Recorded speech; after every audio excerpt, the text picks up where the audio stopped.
Hi, welcome to our channel where we share the most intriguing stories. When I bought 3 acres of dusty Arizona land, I thought I was building a home. I didn't know I was stepping into a war. One woman, a power-hungry HOA president, would stop at nothing to take it from me, with lies, sabotage, and forged documents. But she messed with the wrong man. I never imagined that a patch of dry Arizona soil and a half-faded for sale sign would hit me like a second chance at life. But that is exactly what happened the day I first saw the 3 acres off a dusty county road just north of Scottsdale. After my marriage collapsed into a pile of paperwork and accusations, rebuilding felt like a distant fantasy. I'd spent the past few years living out of rentals and motel rooms, constantly on call for electrical jobs or small construction gigs, always telling myself I'd figure things out eventually. But eventually never comes unless you make it. So, when I signed the papers and became the owner of that land, it was like I finally had something solid under my feet again. Literally, the first thing that hooked me was the view. Standing at the highest point of the lot, I could see the rolling desert hills stretching out all the way to the horizon, dusty gold under the sun, saguaros standing like lonely guards. Coyotes yipped in the distance at night, and nothing blocked the sky. No barking neighbors, no street lamps that pretend they're the sun. Just silence, stars, and potential. I triple-checked the zoning, rural private use, no restrictions, definitely not part of the nearby HOA community called Sun Mesa Ridge. My lawyer confirmed it twice. I even had the county recorder laugh and say, if they ever try to drag you into that HOA circus, send them to me. I poured everything I had into the plans for a fresh start. A 1-story ranch-style house with a metal roof, a wide porch, a workshop for my tools, and a garage tall enough for the equipment I use on jobs. A place that wouldn't just be a house, but proof that I could build something that stays. The city planning office approved my blueprints without hassle. Permits, stamped. Inspections, passed. I could finally do what I do best, build. The first day of construction felt like Christmas morning for a man who no longer believes in magic. Big delivery trucks rolled in at sunrise. Workers unloaded concrete blocks and lumber. The rented generator buzzed to life, feeding power into the temporary panel. I walked the perimeter with my coffee, boots crunching in the gravel, already picturing where I'd put the grill, where I'd park my truck, where I'd sit on the porch and watch monsoon storms roll in. Day 2 started just as smoothly. The crew dug out the foundation trenches. The sun was warm but not brutal yet, and the whole property smelled like fresh-cut wood and diesel fuel. Then everything screeched to a halt. A shiny white SUV with the Sun Mesa Ridge logo pulled onto my driveway like it owned the place. Out stepped a woman who looked like she had ironed not only her clothes, but also her personality. Blonde bob cut to precision, perfectly white blouse with an embroidered HOA emblem, clipboard tucked like a weapon under her arm. She didn't introduce herself so much as announce herself. Chin high, voice sharp enough to cut drywall. I am Karen West, president of Sun Mesa Ridge Homeowners Association, she declared, as if saying her name should trigger applause. You are in violation of community standards. Construction must cease immediately until the architectural committee reviews your plans. I blinked at her. Then I laughed because it sounded like the start of a prank. This land isn't part of your community, I said, slow and friendly, like explaining math to someone's confused toddler. It's private land, no HOA here. She stared like I'd told her gravity stopped applying to her personally. Then she tapped her clipboard aggressively. All properties adjacent to Sun Mesa Ridge are subject to review for aesthetic compliance. Your materials are not approved, your equipment is unsightly, and your workers have not signed visitor agreements. You must file proper forms before continuing. I sighed. Ma'am, I have permits from the city. I am not bound to your HOA. You have no jurisdiction here. She tried a new tactic, the threatening whisper. We can involve the city. We can have this shut down. I already involved the city, I said, pointing at the official tags posted on the temp panel. They said I can build, and I will. Now please get off my property. Her face twisted into something between outrage and constipation. She promised she would be back with officials, jumped in her SUV, and tore off, leaving a dust cloud and a dozen confused construction workers staring after her. I shook my head, shrugged, and told everyone to get back to work. But I couldn't ignore the crawl of unease along my spine. I had just won the opening round of a fight I didn't sign up for, and if there is one thing I've learned about people like Karen, they don't back down, they escalate. 2 days. That's how long I got to enjoy peace after telling Karen to leave, just 2 days before the quiet rhythm of construction was interrupted by the first real hit. It started with a flicker. I was in the middle of measuring the frame for my workshop door when the power to the concrete mixer sputtered, groaned, and died. I checked the generator first, thinking maybe it overheated. Nothing. Then I walked over to the temp panel and froze. The entire unit had been shut off and tagged. A bright orange sticker screamed, "Service terminated by utility authority." Except here's the thing. I wasn't even hooked up to the grid yet. I got on the phone with the utility company immediately. The woman on the line was polite but confused. "Sir, according to our records, a stop work order was issued due to a community violation notice submitted by your homeowners association. It says the build is non-compliant and under dispute." My voice was flat. "I don't have a homeowners association." Long pause. Then she said, "Oh, well, this notice came from Sun Mesa Ridge HOA, referencing parcel number." She read out my parcel. My actual private, not in their jurisdiction parcel. I thanked her, hung up, and stood there with the heat rising in my chest like a pressure cooker. I'd expected pushback, maybe some more visits from Karen, but this was sabotage. Submitting fake documents to a public utility company. That was a whole new level. We fired up the backup generator I kept in my truck.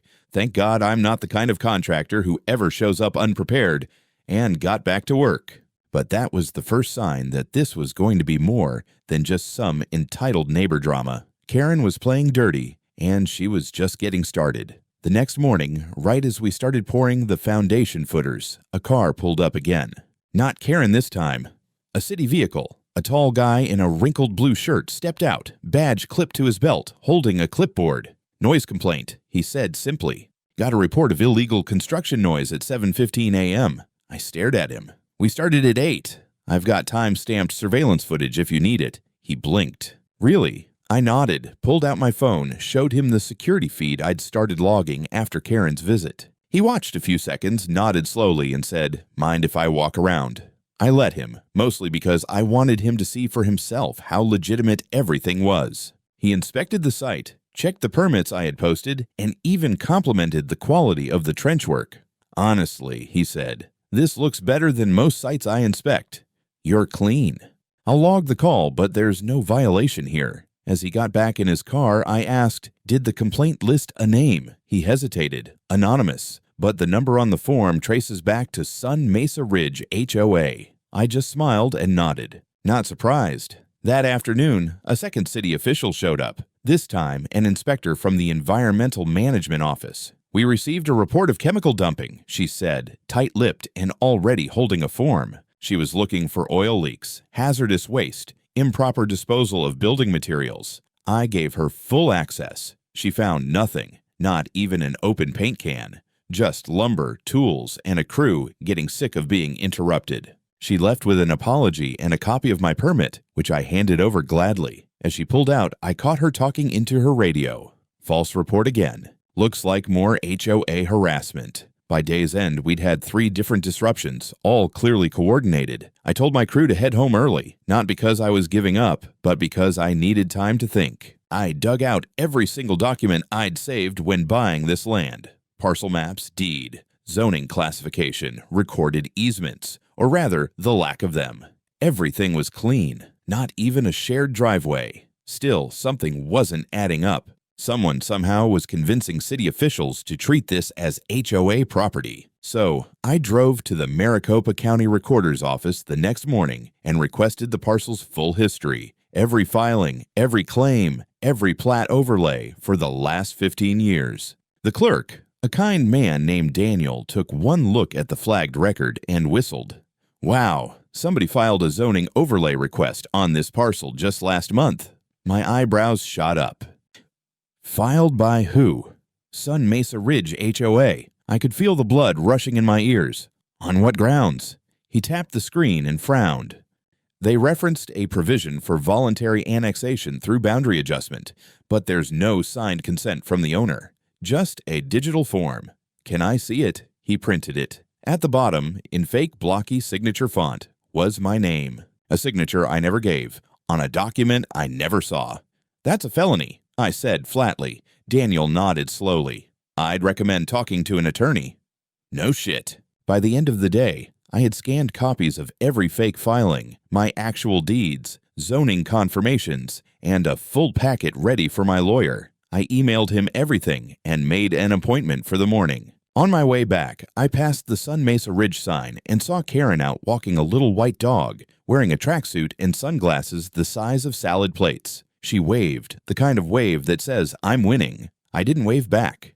Instead, I went home and started writing up a log of everything that had happened. Times, names, badge numbers, license plates. I knew this game. She was counting on me to react emotionally, to screw up or lash out. But I've done too many jobs on sites crawling with OSHA inspectors and city auditors. I know how to play by the book, and how to make that book hurt when it's thrown back. And I had a feeling she hadn't seen anything yet. By the time the weekend hit, I figured I had at least plugged the worst of the leaks. My lawyer was prepping a cease and desist letter to the HOA, and I'd filed a formal complaint about the forged zoning document with the county recorder's fraud division. I thought that maybe, just maybe, the storm had passed. But the thing about storms is, when they go quiet too fast, it usually means they're just gathering force. It started with garbage, literal garbage. Monday morning, I pulled up to the site at 6:45, coffee in one hand and my tool bag in the other. I nearly stepped into a pile of busted glass, food wrappers, and what looked like shredded HOA newsletters. There were 3 garbage bags torn open near the north fence line, and one of them had a moldy diaper inside. I don't even have kids. Neither did anyone on my crew. At first, I thought maybe coyotes dragged them over from somewhere, until I found a receipt among the trash from the Sun Mesa Ridge Clubhouse Cafe, dated the night before. That wasn't wildlife. That was targeted. I checked the perimeter and saw fresh tire tracks leading from the gravel access road straight up to the gate. No footprints, but my cameras had caught motion the night before. I hadn't reviewed the footage yet, assuming it was just wind or jackrabbits. That was on me. Then came the vandalism. Mid-morning, I was inspecting the framing when my site foreman, Luis, waved me over. One of our rented mini excavators had deep scratches along the operator's side panel. Not just random dings, deliberate gouges like someone took a key to it over and over. 2 tires on the rear axles were slashed. This was fine last night. Luis said jaw tight. It was a rental worth 40 grand. I had insurance, sure, but that wasn't the point. Someone came onto my site and damaged equipment. That's not petty. That's a crime. We filed a report with the sheriff's office. Again. They sent out a deputy around 2 in the afternoon. Younger guy with mirrored sunglasses and a just happy to be here attitude. Got any footage? He asked. I pulled the feed from the workshop camera and skimmed through. Just after 2 a.m., headlights appeared briefly at the gate, then cut off. A dark figure walked up to the fence, then vanished out of frame for almost 10 minutes. When they reappeared, they were holding something, maybe a tire iron or crowbar, and walked back toward the road. Hard to ID, the deputy said with a shrug, but I'll write it up. Probably some kids. I leaned against the truck, arms crossed. These kids know how to file zoning overlays and forge signatures too. He laughed like I was joking. I wasn't. After he left, I called a security contractor and scheduled the installation of full perimeter cameras with night vision, motion tracking, and off-site backups. I was done playing nice. That evening, I checked the online neighborhood forum I'd heard about, a little HOA gossip nest called Sun Mesa Connect. I'd ignored it until then, but curiosity got the better of me. I made a dummy account and logged in. It was worse than I expected. Right there on the front page, a post titled "Unknown Male Building Unpermitted Structure" with a blurry, zoomed-in photo of me taken from the road, hammer in hand. The caption was wild. We have reason to believe a man claiming to be a contractor is building a facility without proper authorization. Several residents have raised concerns about the possibility of a storage hub, or worse, a criminal hideout. This could affect all our property values and the safety of our children. Contact the HOA office if you notice suspicious activity. Do not engage. The comments were even more unhinged. Someone suggested I was a prepper setting up a bunker. Another claimed they heard I had trucks coming in from Mexico. A third comment implied I was part of a drug ring. And there, right below them all, was a response from Karen West herself. The HOA is aware of the situation and is working with the proper authorities. We urge residents to remain calm and vigilant. Calm and vigilant. Right. Like a witch hunt in yoga pants. The next morning, another cop car showed up. This time, they claimed they had a tip about unregistered commercial vehicles on the premises. When I asked what that even meant, the officer looked genuinely embarrassed and said, "We got a call about several suspicious trucks entering the area daily." "They're construction vehicles," I snapped. "It's a construction site."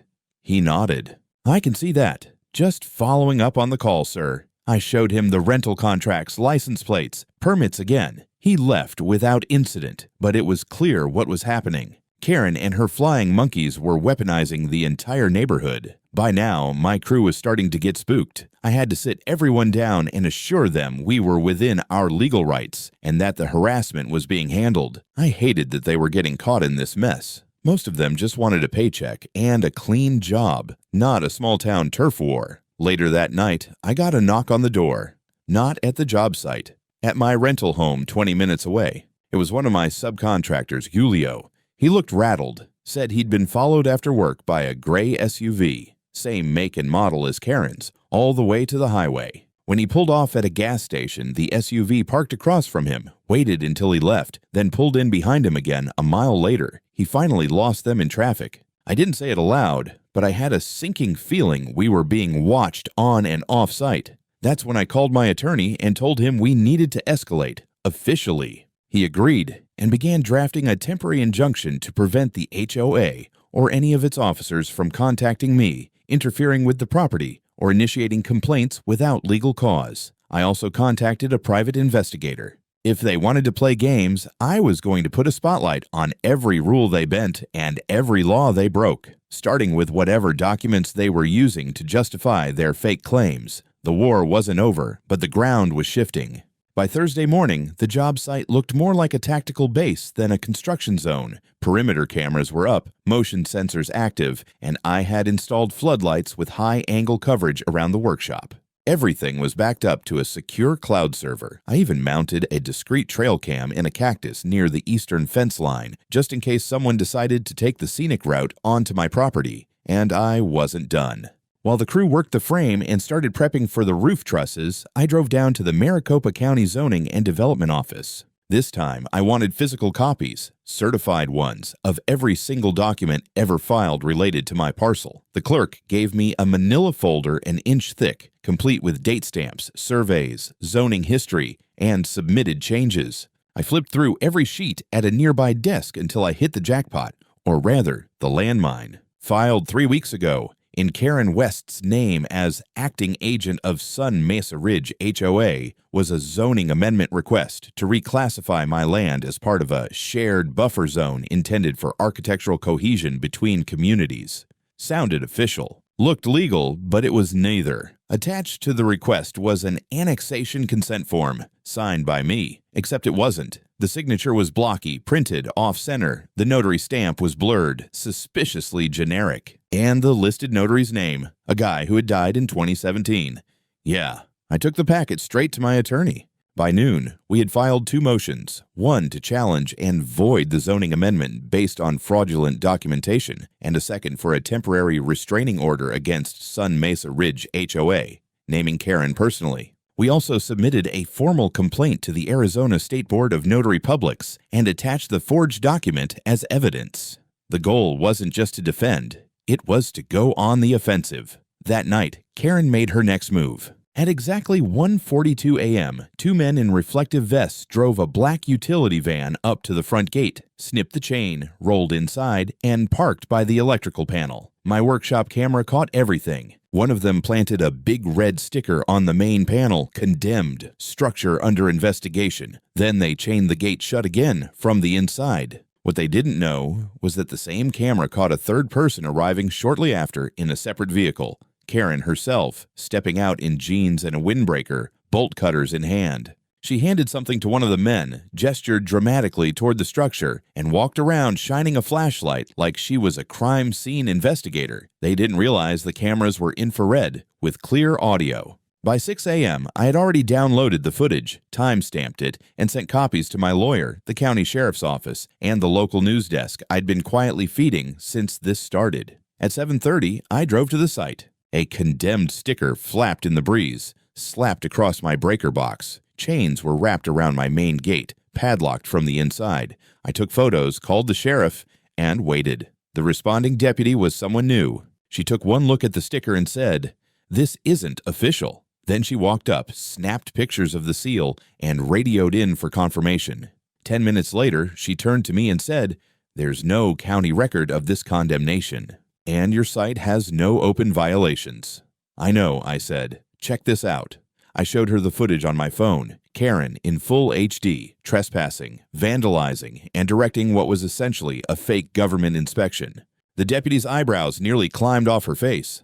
"I'll need to make a full report," she said, voice tight. "This looks serious." "You think?" I said, deadpan. She cut the lock, cleared the site for entry, and advised me to document everything, which I was already 10 steps ahead on. By noon, my lawyer had filed an emergency injunction and submitted the video to the county prosecutor's office as part of an ongoing fraud case. Then came the next surprise. While reviewing the rest of the documents we'd pulled from the zoning office, we found 2 pending land sales for parcels adjacent to mine, submitted by none other than Sun Mesa Ridge HOA. But there was a problem. Those parcels weren't part of the HOA either. They belonged to 2 elderly siblings who'd inherited the land from their parents but had never built on it. Quiet folks didn't pay much attention to paperwork. Karen had listed the parcels as pending community acquisition, claiming they were voluntarily being brought into the HOA by family agreement. We contacted the owners. They were stunned, had no idea their land had been offered for sale or that any association claimed control over it. Within 24 hours, they filed their own fraud reports and agreed to make formal statements supporting my case. It was no longer just a harassment campaign. It was a pattern, a deliberate land grab disguised as bureaucracy, one fraudulent document at a time. That night, I sat in my trailer with the footage looping on a second monitor, documents spread out in organized piles, and my security system humming quietly around me. The air outside smelled like dust and heat. Somewhere, a dog barked once and went silent. Karen had crossed a line, and now the paper trail she built to trap me was starting to wrap around her own neck. By sunrise, the footage had already made its way up the county food chain. At 8:03 a.m., I got a call from a woman named Dana Kessler, senior investigator with the Maricopa County Attorney's Office. Her voice was clipped, no nonsense, and sharp enough to slice drywall. "Mr. Miller," she said, "I've reviewed the files your attorney submitted. I'd like to meet in person today. Are you available?"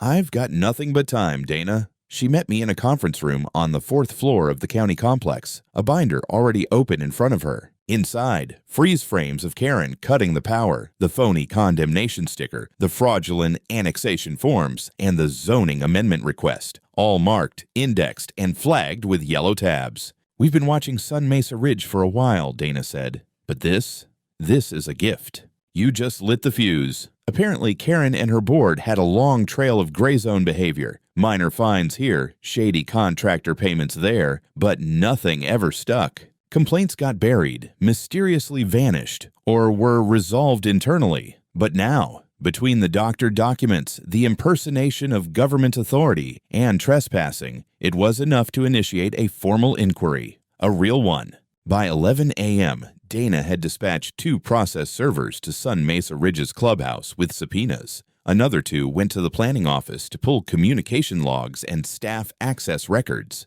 And then, because God has a sense of humor, the county sent a full inspection team to my site, only this time to verify the absence of violations and document the tampering done by the fake inspectors. I stood with arms folded as 4 county officials took pictures of the chains Karen's team had welded onto my main gate and the gouged-out cable channel where they'd jammed a lock. One of the inspectors, a big guy with a sunburned nose, shook his head. "They used a county-issued sticker," he said. "That's impersonation of a public official. It's a felony."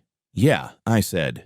"Tell Karen." But Karen wasn't answering the door that day. By mid-afternoon, she'd locked down the HOA office, unplugged the phone, and told residents she was taking a leave of absence for mental health. Her second-in-command, a man named Alan McCready, started replying to emails. His first message, a smug, vague press statement about protecting the aesthetic harmony of Sun Mesa Ridge. That lasted 6 hours before he got served too. Meanwhile, I was done playing defense. My lawyer filed a civil claim for damages, citing loss of work, defamation, trespass, destruction of property, and emotional distress. We requested an emergency court hearing to issue a cease and desist against the HOA, plus a preliminary injunction to freeze their authority over any zoning actions until the investigation concluded. That night, a neighbor I hadn't met before, middle-aged guy in a faded U.S. Navy hat, knocked on the frame of my trailer. "I'm Mike. I live over that ridge," he said, pointing toward the southern slope. "Just wanted to say, good for you. Karen tried to get me kicked out 6 years ago for putting up a flagpole." I laughed. "Let me guess. Unauthorized vertical structures." "Exactly. I didn't have your guts, though. I caved. Took it down. We talked for an hour. Then another neighbor drove up. Then a third. Within 2 days, I had a dozen locals swinging by the site, shaking my hand, telling their own Karen horror stories. I realized something. I wasn't just building a house anymore. I was exposing a rot that had spread far beyond my fence line. By Friday, the local Fox affiliate ran a story. HOA under investigation after homeowner reveals forged documents and illegal raids. They used a blurred version of my footage and a shot of the sticker on my breaker panel. I didn't give interviews, not yet, but I let the story breathe. And it spread. My inbox exploded. Former residents, angry ex-board members, even one former HOA treasurer. They sent me emails, scanned letters, meeting notes. One guy uploaded a trove of PDF files from old board meetings where Karen approved informal enforcement actions and annexation efforts. Half of it looked insane, but all of it was real. Karen had been playing empire builder for years, slowly swallowing neighboring parcels, forging buffer zone claims, misusing zoning tools like monopoly pieces. My lot just happened to be where she pushed one square too far. And now the government had her in its sights. I was midway through building a support frame for my new solar inverter when I heard tires crunch on gravel, slow, deliberate, and very much unwanted. I looked up, expecting another curious neighbor, or maybe a friendly reporter. Instead, it was 2 men in blue button-ups with laminated badges swinging from their necks. Behind them, an older model pickup idled, its doors stenciled with planning and compliance, special enforcement unit. One of them stepped forward, adjusting his sunglasses like he was about to deliver a sermon. "Mr. Miller?" "Yep. We're here regarding your recent zoning adjustments. We've received a complaint regarding possible environmental code violations on your parcel." I let out a breath and leaned back against the post. "Let me guess. Chemical runoff? Erosion? Groundwater contamination?" The second guy flipped through his clipboard. Yes, actually. All of the above." I didn't move. Just reached behind me and pulled a folded envelope from the back pocket of my jeans, notarized reports from my soil tests, water quality lab results, and a certified environmental compliance letter from the county, dated 2 weeks prior. I handed it over. They read in silence. Then one cleared his throat. "Well, these appear to be in order. Do you mind if we take a quick walk around the site?" "Be my guest," I said, "but just so you know, I'm recording. Nothing personal." As they wandered the property, I texted Dana Kessler. "HOA sent fake enviro complaint. 2 guys here now. Looks like another false call. Want footage?" She replied in under a minute.